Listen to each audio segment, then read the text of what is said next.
Նիկոլի գլխավոր նպատակը եկեղեցին ներսից քանդելն է, Ստյոպիկ Ասատրյան անուն ազգանունով նմանատիպ կերպարների միջոցով եւ ստեղծել զուգահեռ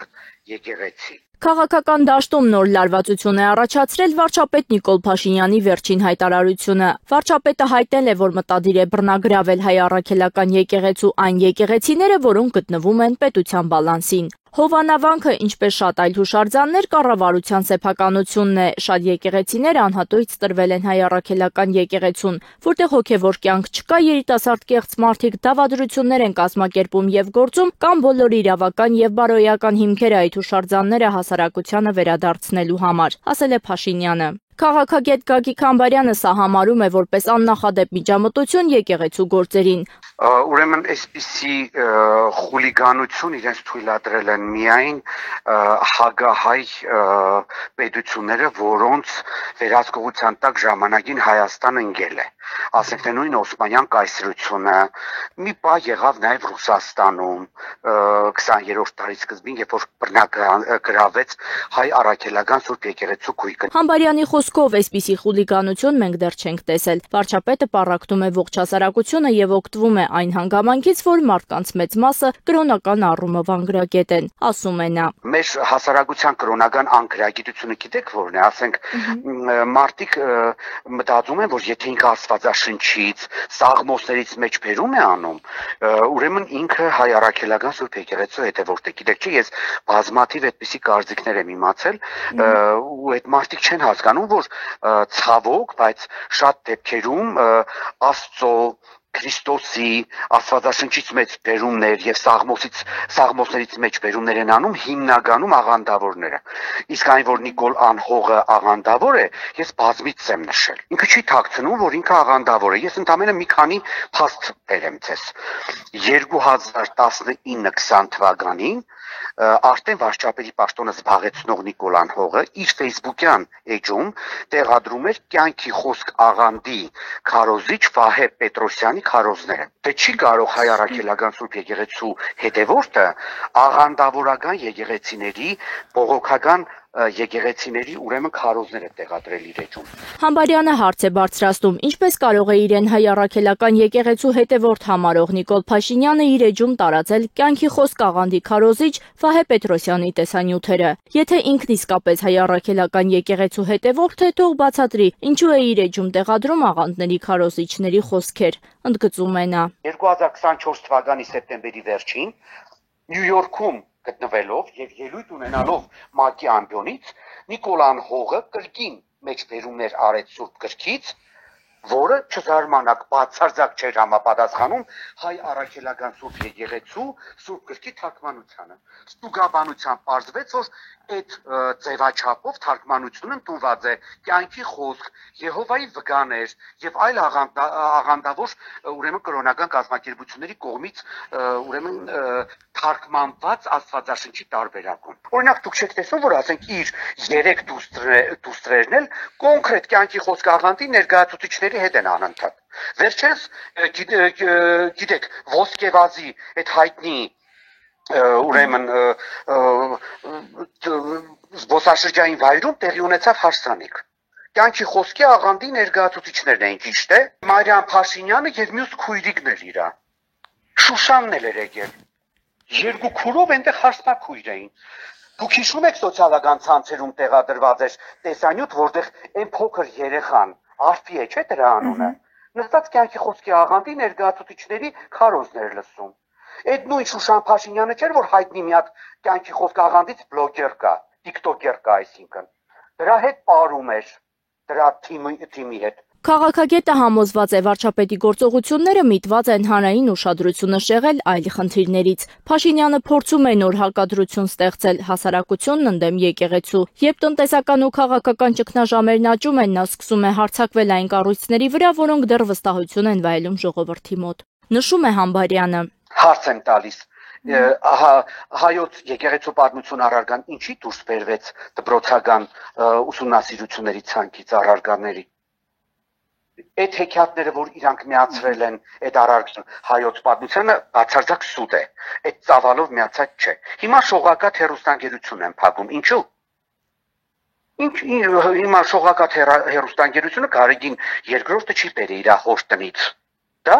եկեղեցու հերոստանգերությունն է։ Ինչ է փակում։ Այն պարագան, որ դա եզակի հերոստանգերություններից է Հայաստանում, որը իրոք մաքրամաքուր մշակույթ է ներկայացնում։ Շատ դեպքերում այն ինչ որ մենք այլ հերոստանգերություններով չենք տեսնում։ Այնպես որ Նիկոլի հակակրանքը հայ առաքելական Սուրբ եկեղեցու նկատմամբ եւ նրա փորձերը քանդել այն ներսից աշտեն ունեն երկու պատճառ։ Եթե ուշադիր եք եղել, արտաքին պատվերը բացահայտ է։ Երբ է ակտիվանում Նիկոլան հողը։ Երբ որ Փաշազադեն հագա եկեղեցական հայտարարություններով է հանդես գալիս։ Վերջին երկու դեպքերը եկեղեցու դեմ բացահայտ ագրեսիան Նիկոլան հողը անում է Փաշազադեի, ով իրեն հրճագել է Կովկասի մահմեդականների ղեկավար, դրա զառանցանքներից հետո։ Բայց բերեք նաև չմոռանանք, որ Նիկոլան հողը իր իշխանության գալուց անմիջապես հետո է նախաձեռնել եկեղեցու դեմ հարձակումները, բայց քանի որ սկզբնական շրջանում իր նախաձեռնությունը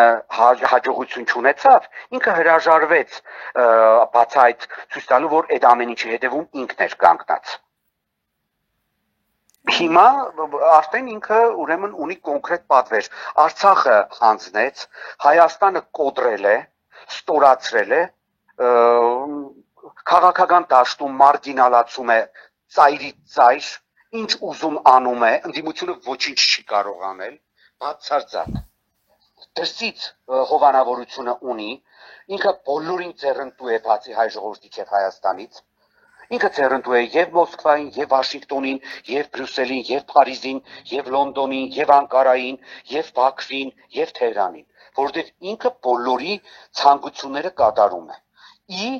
Ուրեմն հաշիվ Հայաստանի եւ հայ ժողովրդի։ Եկեղեցին քանդելու մեջ ինքը նաեւ իր սեփական շահերը ունի։ Ձևավորել աղանդավորական, բողոքական, գրբանային եկեղեցի։ Այն բոլոր բողոքական տարերը, որոնք կան բողոքական եկեղեցիներում, լինի դա նույն այդ ուրեմն Եհովայի վկաները, լինի դա նույն բապտիստները, լինեն դա նույն ուրեմն կալվինական եկեղեցին, լինի դա, ասենք, նույն կյանքի խոսք աղանդը, դրանց բոլորի գլխավոր տարբերությունը հայ առաքելական Սուրբ եկեղեցու կառավարումից այն է, որ փողոցից եկած քաղաքացիական անձը իր քիթը մտցնում է եկեղեցու ներքին գործերի մեջ։ Կառավարման կարևոր տարբերությունը այն պարագայում, երբ որ ասենք նույն հայ առաքելական Սուրբ եկեղեցին, նույն կաթոլիկ հռոմեական եկեղեցին, նույն ռուս ուղղափառ եկեղեցու պարագայում քաղաքացիական անձինք դրսից բացարձակ իրավունք չունեն իրենց քիթը մտցնել եկեղեցու ներքին գործերի մեջ։ Համբարյանի խոսքով Փաշինյանի հայտարարությունները չեն բխում ոչ թե բարեփոխման կամ հոգևոր կյանքի աշխուժացման ցանկությունից, այլ իշխանական շահերից։ Նա փորձում է վերահսկել նույնիսկ հոգևոր դաշտը, սա վտանգավոր ուղի է դեպի պետական կրոնական բառակտում, ասում է քաղաքագետը։ Ինչ վերաբերվում է այս հուդային Ստյոպա անունով, Ստեփան անունով, պետք է նշեմ, որ ընդամենը պետք է ուսումնասիրել այդ մարդու էջը Facebook-յան, որտեղ ինքը Նիկոլ Անհողին համարում է ոչխար։ Ինքը կիսվում է նյութով, որտեղ Նիկոլին ասում են ոչխար։ Այսինքն եթե մարդը նյութ է կիսվում իր սոցիալական հարթակում, որտեղ վիրավորանք է կա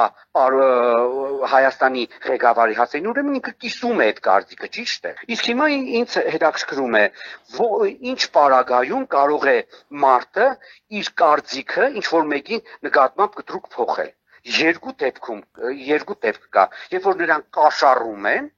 եւ երբ որ իրեն շանտաժում են։ Հիմա հարց. նախկին Տերարամը ներկայիս Ստյոպիկը